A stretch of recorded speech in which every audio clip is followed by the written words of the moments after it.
Should we start?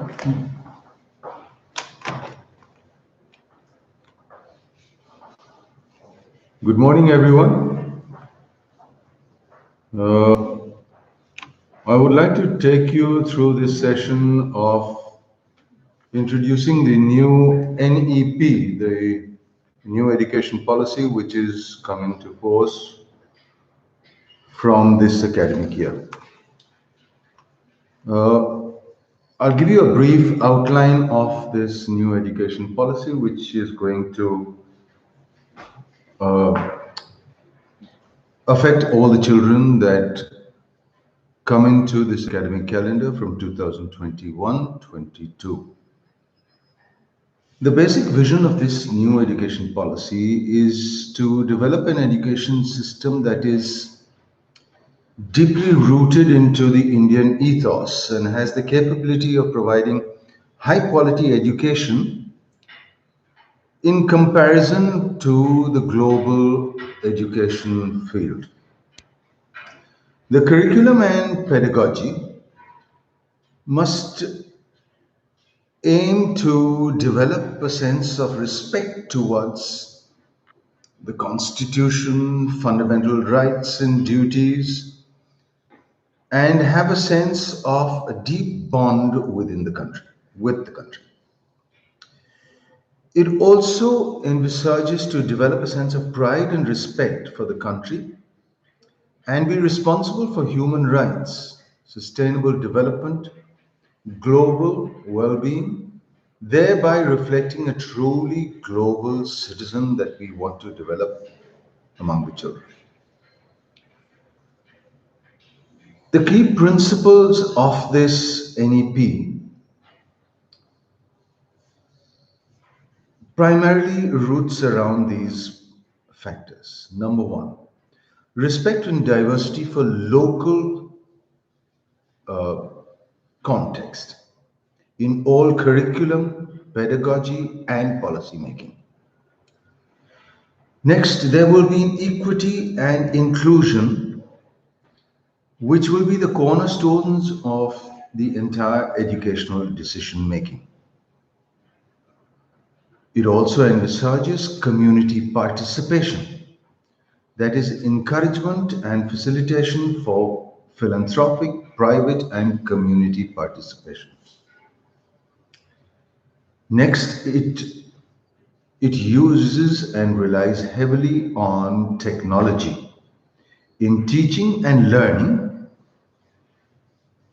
thereby removing language barriers, which includes the inclusion of the Divang students and forming policies for this new education system.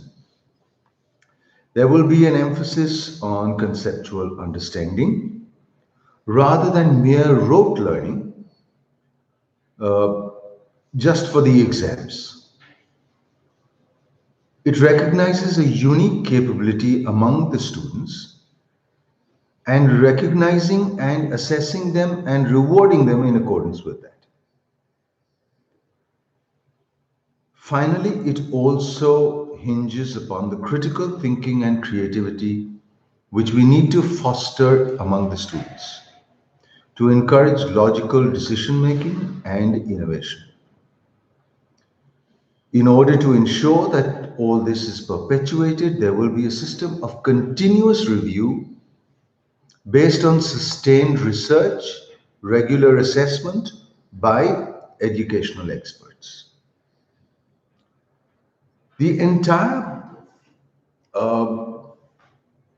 curricula has been reformulated into various segments. Previously, the academic structure was such that we had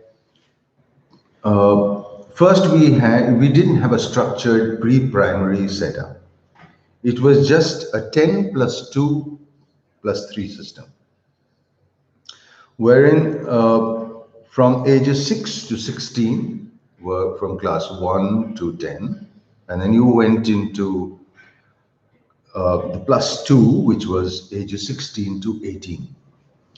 The new education policy divides this entire pedagogical structure into four parts, where the first part is called the foundational stage of 5 years.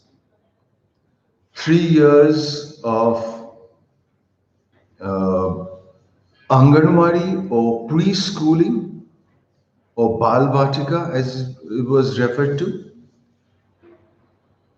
from the years 3 to 6, which includes another 2 years of class 1 and 2.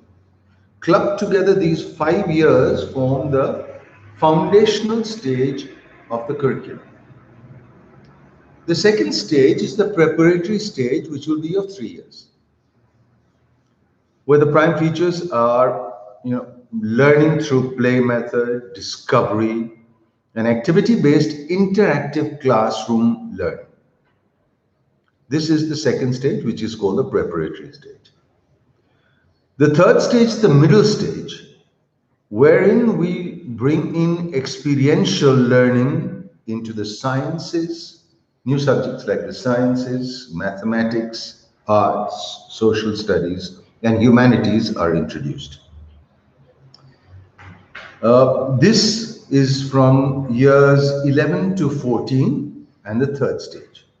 And the final stage, which is the secondary stage, comes in for class 9, 10, 11, and 12, for ages 14 to 18. This stage encourages greater critical thinking, multidisciplinary study, flexibility, and student choice of subjects.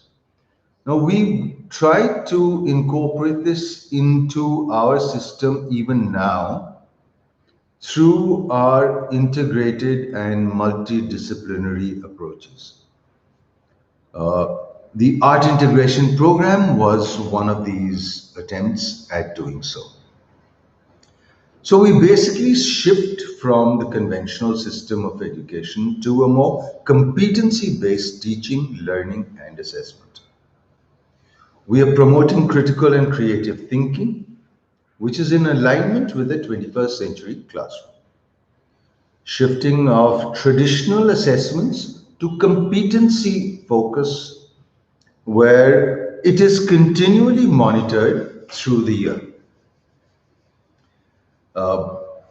And it will be frequently monitored through very transparent and well-designed matrices.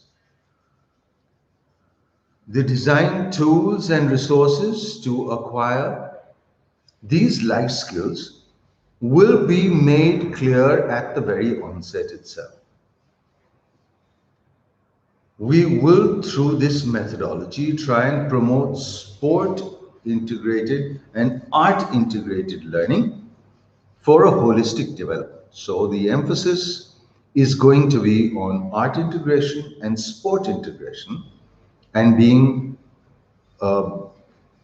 amalgamated with the other subjects so as to take this whole experience of learning forward in a more acceptable manner to the students. So the basic, let's say, look at the salient features of the various stages. In the foundational stage, the basic features are play activity-based learning, pedagogy of early childhood care and education, focus on good behavior, courtesy, ethics, personal and public hygiene, and focus on teamwork and cooperation. In the preparatory stage, that's the second stage, the gradual transition from playing method of learning to a more formal classroom learning. There will be interactive teaching learning sessions which will be brought in. We will also, in this preparatory stage, introduce subjects including physical education, art, language, science, and mathematics. There will be an emphasis here on reading, writing, and speaking. In the middle stages, the subject-oriented pedagogical and curricular methodology is being targeted. Subject teachers for learning discussions of the more abstract concepts in each subject across the sciences, mathematics, art, and sciences and humanities will be taken up at great length. This is basically aimed at the introduction of more contemporary subjects. For instance, subjects like artificial intelligence, holistic health, data science will be introduced, where we talk of organic living, designing thinking, machine learning, and they will be part of the curriculum. So during the middle stages, we introduce, for instance, a year-long course of vocational learning. There will be hands-on experience of sampling various vocational crafts, such as carpentry, electrical work, metal work, gardening, pottery, just to name a few. They will be decided by whatever the local existence of these various facilities are provided. There will be an increased emphasis throughout the schooling years, starting with the foundational stage, to encourage mathematical and computational thinking. There will be use of variety of innovative methods, including the regular use of puzzles, games, to make mathematics more interesting, more enjoyable, and engaging. There will be the introduction of activities involving coding in the middle school. The NEP envisages to introduce a 10-day backless period during the grades 6 to 8 for students to intern with local vocational experts such as carpenters, gardeners, horticulturists, potters, artists. Internship opportunities to learn vocational subjects will continue from grade 6 all the way up to grade 12. Vocational courses will be conducted or can be conducted through the online mode also. Periodical exposure to activities outside school through meeting local artists, local craftsmen, various other artisans. They will be offered through, these vocational courses will be offered through the open and distance learning method. By 2025, the program envisages to at least cover 50% of the learners should have exposure to some vocational form of education. The program also envisages that the students should be aware of their country, so there is this concept of knowledge of India, which includes tribal knowledge, indigenous and traditional ways of learning, specific courses like the medicinal practices, forest management, they will be made available. So we will need to know our country better, and that's what this new program is envisaging to put forth to the student. In the curriculum of health education, they will be given and imparted basic training in health, including preventive health, mental health and well-being, nutrition, personal and public hygiene and first aid, detrimental and damaging effects of alcohol, tobacco, and other drugs. We will also be focusing on the power of multilingualism and language learning. The mother tongue or the home language will be, wherever possible, supported and promoted at least up to class 5. It says we could do it up to grade 8. So there will also be the introduction of the Languages of India, a fun project activity in which the schools will be familiarized with the diversity of the languages that exist in our country. So the whole curriculum has been framed, and the aim of the assessment of this whole system is to shift from rote skills to formative, which is more competency-based assessment. It will promote learning and development among the students. It will test higher order thinking skills such as analysis, critical thinking, conceptual clarity. And finally, there will be an assessment of learning which will optimize the development of the students.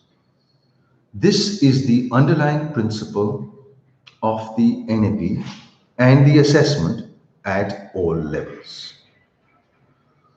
Therefore, looking at this whole NEP at a glance, it seeks to reduce and focus on